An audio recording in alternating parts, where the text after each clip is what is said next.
মা বলছেন, আমার যে শ্বশুর ছিলেন বড় তেজস্বী নিষ্ঠাবান ব্রাহ্মণ। তিনি অপরিগ্রাহী ছিলেন। কেউ কোনো জিনিস বাড়িতে দিতে এলেও নেবার নিষেধ ছিল। আমার শাশুড়ির কাছে কিন্তু কেউ কিছু লুকিয়ে এনে দিলে তিনি রেঁধে বেড়ে রঘুবীরকে ভোগ দিয়ে সকলকে প্রসাদ দিতেন। শ্বশুর তা জানতে পারলে খুব রাগ করতেন, কিন্তু জ্বলন্ত ভক্তি ছিল তার।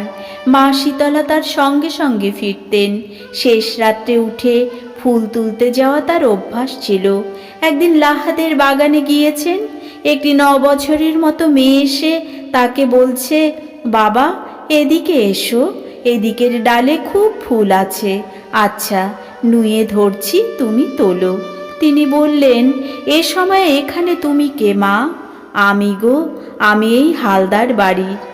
অমন ছিলেন বলেই ভগবান তার ঘরে এসে জন্মেছিলেন। তিনি এসেছিলেন, আর তার এই সব সাঙ্গপাঙ্গরাও এসেছিলেন। নরেন, রাখাল, বলরাম, ভবনাথ, মনমোহন, কত আর বলবো মা। কামারপুকুরের হরিদাসী বলে একটি মেয়ে নবদ্বীপ যাবে বলে এসে ওখানেই রয়ে গেল। আমাকে কত ভালোবাসতো, তার কি বিশ্বাস ছিল। ঠাকুরের জন্মস্থানের ধুলো কুড়িয়ে রেখেছিল। বলতো, এই তো নবদ্বীপ, স্বয়ং গৌরাঙ্গ এইখানেই এসেছিলেন, আবার কি করতে নবদ্বীপ যাব। আহা কি বিশ্বাস।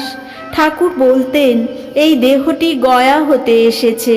তার মা দেহ রাখবার পর আমাকে বললেন, তুমি গয়ায় পিণ্ডি দিয়ে এসো। আমি বললুম, পুত্র বর্তমান আমি দেব, সে কি হয়? ঠাকুর বললেন, তা হবে গো, আমার কি ওখানে যাবার জো আছে? গেলে কি আর ফিরব? আমি বললুম, তবে গিয়ে কাজ নেই। পরে গয়া করতে আমি গিয়েছিলুম।